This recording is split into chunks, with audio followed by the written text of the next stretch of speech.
Good morning, students. Welcome in PG third semester Food and Nutrition. Third semester में first second semester आपने बहुत अच्छे से पढ़ाई की। फर्स्ट का आपने एग्ज़ाम भी दिया। अनफॉर्चुनेटली सेकेंड का एग्ज़ाम आपको देने को नहीं मिल पाया, पर ईश्वर से प्रार्थना करेंगे कि हम जल्द इस महामारी से मुक्त हों और हमें थर्ड सेमेस्टर का एग्ज़ाम पढ़ के पूरा देने को मिले। आप जो मेहनत कर रहे हैं वो आपकी मेहनत सार्थक हो।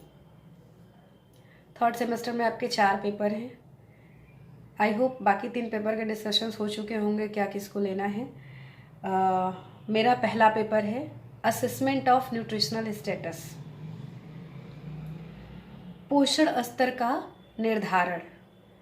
इसके अंतर्गत हमको जानना है कि पोषण स्तर क्या होता है, उसकी टूल्स एंड टेक्निक्स क्या होती हैं, और इसका निर्धारण, किसी भी व्यक्ति के पोषण स्तर का निर्धारण किन किन चीज़ों को ध्यान में रख के किया जाता है, किस तरीके से उसको निर्धारित किया जाता है, क्या उसका विधि है, क्या तरीका है, इसका मापन हम कैसे करते हैं।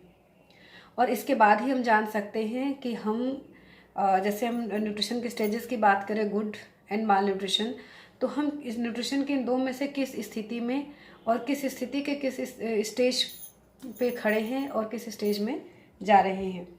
तो आज की ये जो हमारी क्लास है वो सिर्फ एक इंट्रोडक्टरी क्लास है। जो हमारा सिलेबस है उसका डिस्कशन हम करेंगे, उसको जानेंगे समझेंगे। एक बात हम आपको पहले बता देना चाहते हैं कि ये जो आपका पेपर है, पेपर बहुत इजी है। इसका जो यूनिट है, कंटेंट है, ये बहुत कम है, छोटे छोटे हैं। और पर्टिकुलर अगर आप चाहेंगे कि सिलेबस के अकॉर्डिंग पॉइंट वाइज आपको कोई बुक मार्केट में मिल जाए तो ये पॉसिबल नहीं है। तो इसके लिए हम जितनी क्लासेस आपकी लेते जाएंगे वो लेक्चर आप सुनते जाइए, और बाकी आप नेट पे सर्च करते रहिए। कुछ बुक्स में आपको कुछ चीज़ें मिल जाएंगी, जैसे बी श्रीलक्ष्मी की बुक है, उसमें आपको न्यूट्रिशनल स्टेटस मिलेगा, बट वो जस्ट इंट्रोडक्टरी पार्ट ही मिलेगा, आपको थोड़ा थोड़ा मिलेगा। तो एक तरीके से आपको उससे थोड़ी सहायता मिलेगी, बट बहुत ईजी है और बहुत अच्छे से बताया जाएगा। क्लास में आप रेगुलर रहिए, आपको अलग से कहीं परेशान होने की ज़रूरत नहीं पड़ेगी। बाकी जो ज़रूरत होगी वो आपके ग्रुप में आपको भेज दिया जाएगा मैसेज। ग्रुप में आप रेगुलर एक्टिवेट रहिए। अब हम बात करते हैं थ्योरी कंटेंट की। ये पेपर हमारा जो है वो 50 मार्क्स थ्योरी का होता है, 25 मार्क्स प्रैक्टिकल का होता है। तो प्रैक्टिकल्स को कैसे कंडक्ट कराना है इसकी चर्चा हम बाद में कर लेंगे। पहले हम प्रैक्टिकल की बात करें, थ्योरी की बात करें। 4 यूनिट में आपका ये पूरा सिलेबस है, जिसमें फर्स्ट यूनिट है आपका nutritional assessment as a tool for improving the quality of life of various segments of the population. पोषणीय निर्धारण जो हमको करना है वो एक टूल, एक उपकरण के रूप में होता है। इसको हमको जानना है कौन कौन से उपकरण होते हैं। जरूरी नहीं कि सारे उपकरण जो हैं वो पेचकस टाइप के हो या हथौड़ी टाइप के हो। ये डिफरेंट टाइप के उपकरण होते हैं जिसको कि हमको पॉपुलेशन पे लगा करके अपने ऊपर अप्लाई करके अपना पोषण स्तर निर्धारित करना होता है। इसके बाद आगे इसमें ही improving the quality of life, इन टूल्स का इस्तेमाल करके अपने न्यूट्रिशनल स्टेटस को जान करके क्वालिटी ऑफ लाइफ को हम कैसे इम्प्रूव कर सकते हैं, जीवन की गुणवत्ता को और ज़्यादा कैसे बढ़ा सकते हैं। इसके बाद आगे है इसमें of various segment of the population, जो हमारा जन समुदाय है, जो हमारा समुदाय है, उसके अलग अलग सेगमेंट होते हैं। अलग अलग सेगमेंट का मतलब हम जिस समाज में रहते हैं उस समाज में केवल 20 साल वाले, केवल 18 साल वाले, केवल 6 साल वाले लोग नहीं रहते हैं। हम अपने परिवार में भी रहते हैं तो हर उम्र के लोग हमें मिलते हैं। वैसे ही हम जब जिस समाज में रहते हैं उस समाज में भी हमको हर एक उम्र के, हर एक कैटेगरी के लोग मिलते हैं। तो हर एक लाइफ के हर एक सेगमेंट पे सिंपली अगर हम डिवाइड करें इसको तो जन्म से लेकर के मृत्यु तक, मतलब शैशवावस्था से लेकर के और वृद्धावस्था तक हर एक सेगमेंट में हमारा न्यूट्रिशनल स्टेटस क्या मिल रहा है और क्या होना चाहिए, इसका अध्ययन हम इसमें करेंगे। इसके बाद आपका नेक्स्ट आ जाता है यूनिट 2, जो कुछ मिलता जुलता है यूनिट 1 से, लेकिन बहुत डिफरेंसेस है। नाम आपको सेम मिलेंगे लेकिन जो उसका कार्य प्रणाली है, जो उसके काम है, जो उसकी चीज़ें हैं, जो उसकी थ्योरी है, वो बिल्कुल डिफरेंट होंगी। जैसे फर्स्ट यूनिट में हम जब टूल्स के बारे में अध्ययन करेंगे तो टूल्स के बारे में अध्ययन करेंगे।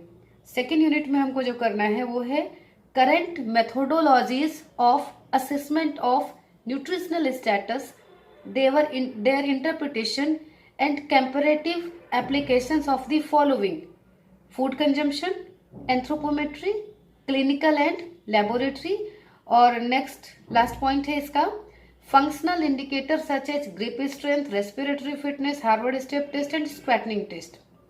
करंट मेथोडोलॉजी, जब हम टूल्स के बारे में जान जाएंगे, जो भी हमारे टूल्स हैं जब उसको हम पढ़ लेंगे, उसके बारे में जान जाएंगे, तो इसके बाद उन टूल्स की करंट मेथोडोलॉजी मतलब इस वक्त किन मेथड्स को हम अप्लाई कर रहे हैं जो ज़्यादा अच्छे से हमको बता पाते हैं कि न्यूट्रिशनल स्टेटस किसी एक व्यक्ति विशेष का या समुदाय का क्या है, उन मेथोडोलॉजीज का हमें अध्ययन करना है।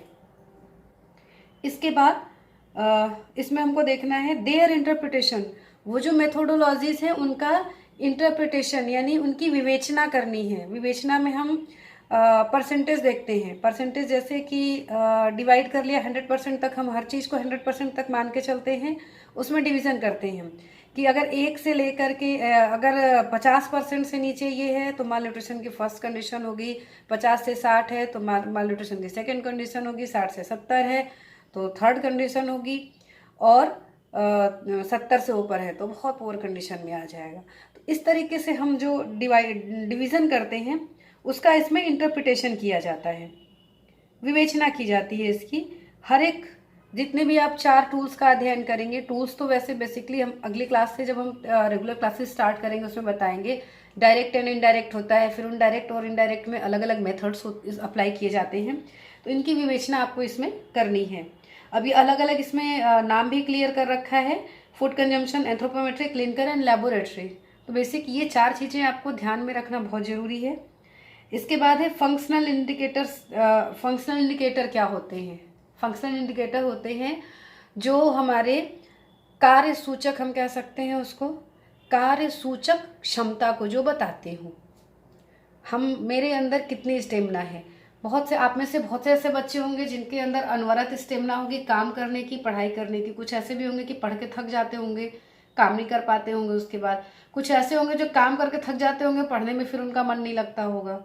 कुछ ऐसे भी होंगे जो दोनों चीज़ें एक साथ मैनेज कर लेते हैं, बाहर की भाग दौड़ भी मैनेज कर लेते हैं, पढ़ाई भी मैनेज कर लेते हैं और काम भी मैनेज कर लेते हैं। तो ये बताता है फंक्शनल इंडिकेटर कि हम कितने फिट एंड फाइन हैं। इसके लिए हमको इसमें क्या क्या जानना है? ग्रिप स्ट्रेंथ, हमारी पकड़ क्षमता जो होती है, पकड़ने की क्षमता हमारी कैसी है। हमारी मतलब ये हमारी और आपके सिर्फ नहीं है, ये उम्र के अनुसार देखा जाता है। अगर कोई 12 साल का बच्चा, 15 साल का बच्चा, उसको किसी तरह की न्यूरो की प्रॉब्लम है तो उसकी ग्रिप स्ट्रेंथ भी चेक की जाती है कि न्यूरो, इससे ये पता चलता है कि न्यूरो की प्रॉब्लम किस हद तक उसको ज़्यादा है, केवल दिमाग नहीं काम कर रहा है या उसके कारण उसकी ग्रिप स्ट्रेंथ पर भी उसका प्रभाव पड़ा है। कुछ बच्चे आपको मिल जाएंगे जिनका दिमाग बिल्कुल काम नहीं करता और ग्रिप स्ट्रेंथ बहुत अच्छी है।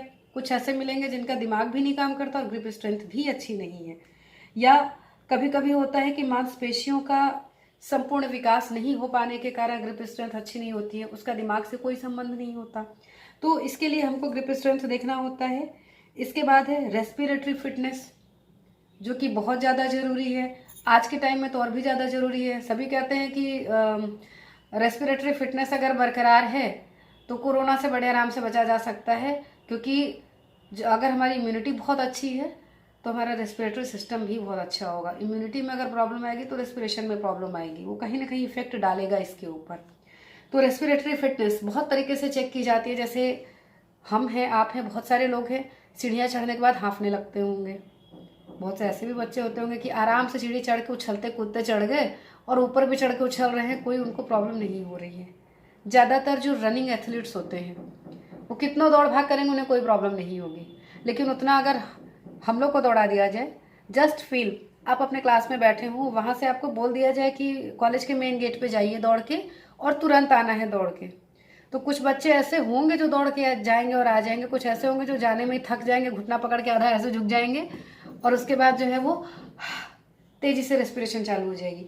तो ये फिटनेस देखी जाती है और ये फिटनेस आती है एक्सरसाइज के कारण। जो हमारी रेगुलर दिनचर्या उससे रेस्पिरेटरी फिटनेस नहीं आती है। जब हम रेगुलर दिनचर्या से अलग हट करके फिजिकल एक्सरसाइज ज़्यादा करते हैं और उसमें भी वॉकिंग स्पीड में, मतलब तेज स्पीड में वॉकिंग करते हैं, रनिंग करते हैं, जॉगिंग करते हैं, तब हमारी रेस्पिरेटरी फिटनेस थोड़ी अच्छी होती है। ये स्विमिंग का काम, स्विमिंग से भी हमारा रेस्पिरेटरी फिटनेस अच्छा होता है। साइकिलिंग करने का काम होता है। ये सब हमारे मसल्स को और रेस्पिरेशन को बढ़ाने का काम करते हैं। इसके बाद है आपका Harvard step test and squatting test. ये दो इंडिकेटर बहुत ही अच्छे होते हैं, मज़ेदार होते हैं। ये थोड़ा सा, ये पेपर पढ़ाते समय मैं आज फील हो रहा है कि जब ये पेपर मैं क्लास में लेती थी तो मुझे बहुत मज़ा आती थी क्लास में कराने में, क्योंकि ये एक्सरसाइजेज मैं बच्चों से क्लास में करवाती थी और उनको ड्यूरेशन दे करके रखा जाता था कि आप 1 हफ्ते प्रैक्टिस करिए, नेक्स्ट क्लास में जब आप आएंगे तो 1 मिनट के अंदर आपको इतना करके दिखाना है। और रियली ये बहुत इंटरेस्टिंग होता था, पढ़ने से कहीं ज़्यादा ये करने में इंटरेस्टिंग होता था। तो हम वो चीज़ यहाँ भी ये टास्क हम आपको देंगे और ईमानदारी से आप करके बताएंगे कि 1 मिनट में आपने कितना किया है। जब हम थ्योरी क्लासेस स्टार्ट करेंगे उस समय आपको बताएंगे कि कौन से स्टेप्स कैसे करने हैं, हम करके दिखाएंगे, आप प्रैक्टिस करेंगे और उसके बाद आप हमको उसका रिस्पॉन्स ग्रुप में देंगे। तो ये इतना हो गया। यूनिट 3 है nutritional surveillance, basic concept, use and setting up of surveillance system. Nutritional surveillance, पोषणीय निगरानी करना। न्यूट्रिशनल सर्वाइलेंस जो कि अराइव्ड है डिजीज सर्वाइलेंस से, जो बीमारियों की जो निगरानी की जाती थी वहां से इस शब्द को निकाला गया है न्यूट्रिशनल सर्वाइलेंस। तो इसमें हम लोग को देखना होता है कि जो भी हम सर्वाइलेंस सिस्टम का मतलब क्या होता है। आप बैंक में जाते होंगे, बड़ी जगहों पे जाते होंगे तो वहां जरूर लिखा पाते होंगे कि आप कैमरे की, सावधान रहिए, आप कैमरे की निगरानी में हैं, you are under CCTV surveillance system. ये होता है, यानी आप कहीं भी कुछ करेंगे वो कैमरा देख के बताता रहेगा कि आप काम सही कर रहे हैं, काम गलत कर रहे हैं, चुपचाप खड़े हैं, सो रहे हैं, बैठ रहे हो, सब बताता है। ये हर जगह अब अप्लाई होता है। हमारा फील्ड चूंकि न्यूट्रिशन से रिलेटेड है तो हम न्यूट्रिशनल कोई भी प्रोग्राम चलाएंगे, कोई भी काम करेंगे पोषण से संबंधित, तो उसमें हमारा न्यूट्रिशनल सर्वाइलेंस सिस्टम वर्क करेगा, देखने के लिए, जानने के लिए कि हम जो कार्य कर रहे हैं वो सही दिशा में जा रहा है या नहीं जा रहा है। इसके बाद नेक्स्ट है, इसी में आगे है आपका बेसिक कॉन्सेप्ट, ये आपका हो गया clear. Usages and setting up of surveillance system, इस सर्वाइलेंस सिस्टम का इस्तेमाल हम कब, कहाँ और कैसे करते हैं और किस प्रकार से इसको हम सेटअप, जब हम फील्ड में काम करने जाते हैं अपने विषय से संबंधित, तो वहाँ सर्वाइलेंस सिस्टम का इस्तेमाल हम कैसे करेंगे, वहाँ उसकी सेटिंग कैसे करेंगे, इसके बारे में आपको पूरा पढ़ना है। और इसके बाद आपका लास्ट यूनिट है, देखने में और पढ़ने में तो ये बहुत ही छोटा सा है, लेकिन ये है, थ्योरी है पूरी और अच्छा खासा इसमें काम है। केवल पढ़ने का नहीं है, इसको समझने का और प्रैक्टिकली इसको करने का काम है। क्योंकि जब हम आप इसके बारे में पढ़ेंगे तो ये 3rd यूनिट को भी थोड़ा टच करेगा। मॉनिटरिंग एंड इवेलुएशन, इसमें आपको मॉनिटरिंग और इवेलुएशन के बारे में पूरी डिटेल जानकारी लेनी है, पढ़नी है। मॉनिटरिंग किसे कहते हैं, क्या होता है, कैसे किया जाता है, मूल्यांकन, इवेलुएशन क्या होता है, कैसे किया जाता है, किस जगह इसका इस्तेमाल किया जाता है, ये करने और न करने का क्या प्रभाव पड़ता है, इन सारी चीज़ों की जानकारी आपको इसमें लेनी है। हम फिर एक बार बता दें कि अलग अलग बुक्स में आपको थोड़े थोड़े मैटर हर जगह मिलेंगे, लेकिन एक बुक अगर आप चाहेंगे कि कोई हैंडबुक मिल जाए तो वो इसमें मिलना पॉसिबल नहीं है। पार्क की बुक है, उसमें आपको न्यूट्रिशनल असेसमेंट थोड़ा मिल जाएगा। बी श्री लक्ष्मी की बुक में आपको मिल जाएगा। पेडियाट्रिक, मेडिकल साइंस की जो बुक्स होती हैं पेडियाट्रिक की, उसमें आपको कुछ पार्ट मिल जाएंगे। और इसके बाद आपको, आप नेट से सर्च करिएगा, उसमें आपको बहुत सारी चीज़ें मिल जाएंगी। और रेगुलर हर एक पॉइंट का डिस्कशन जैसे क्लास में हम लोग करते थे वैसे लाइव क्लासेस के थ्रू हम लोग करेंगे। ये अलग बात है कि जब हम पढ़ाएंगे तो आप जवाब नहीं दे पाएंगे, और जब आप लिख करके भेजेंगे तो हमें उसका जवाब बाद में देना पड़ेगा। तो थोड़ा तो मिसकम्युनिकेशन हो रहा है इन सब चीज़ों में, बट अभी की जो व्यवस्था है उसमें यही कर सकते हैं कि आप रेगुलर क्लास में अपने बने रहिए, क्लासेस अटेंड करते रहिए, और जहाँ भी प्रॉब्लम आए आपके जो रिप्रेजेंटेटिव है उनसे हम बोलेंगे, एक बार बात करेंगे, एक फिक्स टाइम डिसाइड कर लें कि उस टाइम के बीच में ही कोई कॉल करेगा या मैसेज डालेगा पूछने के लिए। दिन भर कोई मैसेज नहीं, कोई कॉल नहीं, फिक्स टाइम पे आप कॉल करिए, वो आपके ग्रुप में डाल दिया जाएगा और उसी टाइम पे आप मैसेज करिए पूछने के लिए, जो भी चीज़ें आपको समझ में आई हो या ना आई हो। ठीक है, तो सिलेबस आपको मिल ही चुका है सबको, सिलेबस का डिस्कशन आज हो गया है और नेक्स्ट क्लास से हम लोग जो है वो इसको पढ़ना शुरू करेंगे यूनिट 1 से। तो आप नेट पे सर्च करके एक रीडिंग लगा करके और फिर बैठिएगा सुनने के लिए लेक्चर। डेफिनेटली आपको समझ में भी आएगा और आप बहुत अच्छे से कर ले जाएंगे। ध्यान रखिएगा थोड़ा अपना भी और अपनी पढ़ाई का भी। Thank you so much.